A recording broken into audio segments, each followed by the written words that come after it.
Bonjour et bienvenue pour cette nouvelle chronique Transformez-vous sur le thème « Investir du temps pour ensuite en gagner ». Avez-vous déjà tenté de tirer sur des fans de carottes ou sur des têtes de poireaux pour qu'elles poussent plus vite? En jardinier amateur ou avisé, vous savez que ça ne servirait à rien.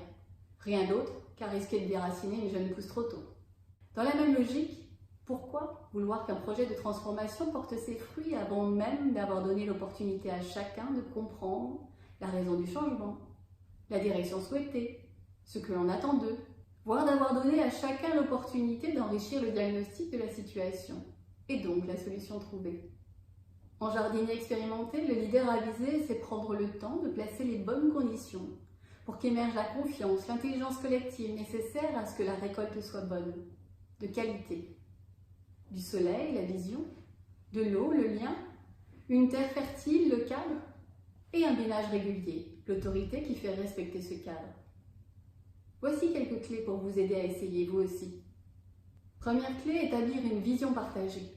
Si beaucoup pensent encore qu'avoir la vision est le signe distinctif du leader, ceux qui souhaitent avant tout le succès des transformations qu'ils engagent savent que cette vision gagne en puissance, en force motrice, dès qu'elle est co-construite et partagée par le plus grand nombre. Les leaders collectifs n'hésitent pas à solliciter les avis autour d'eux, y compris et peut-être même surtout ceux qui divergent. Mais leur cap est clair. Ils n'ont pas d'idées préconçues. Ils accordent suffisamment de temps pour que les équipes puissent élaborer la vision avec eux, la challenger, l'enrichir, afin qu'elles s'y reconnaissent pleinement et s'engagent à la porter et à la mettre en œuvre au quotidien, vers le succès collectif. Deuxième clé, nourrir les relations. La confiance met du temps à se construire, et elle se détruit en moins de temps qu'il ne faut pour le dire. Tout leader en a fait malheureusement un jour l'expérience.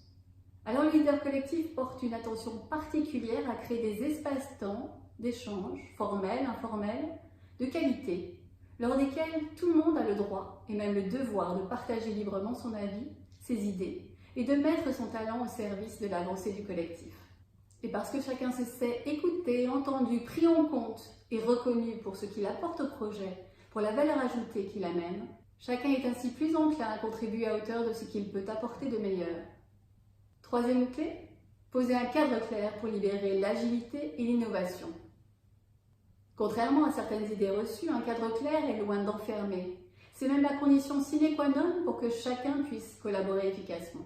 En s'assurant régulièrement que chacun sait ce qui est recherché, comment les différents acteurs interagissent entre eux, ce qui est attendu d'eux et ce qu'ils peuvent attendre des autres, à quel horizon de temps et avec quel investissement préalable, etc. Le leader limite ainsi les malentendus et les enjeux de territoire, les enjeux d'ego. Il installe les conditions d'une collaboration fructueuse.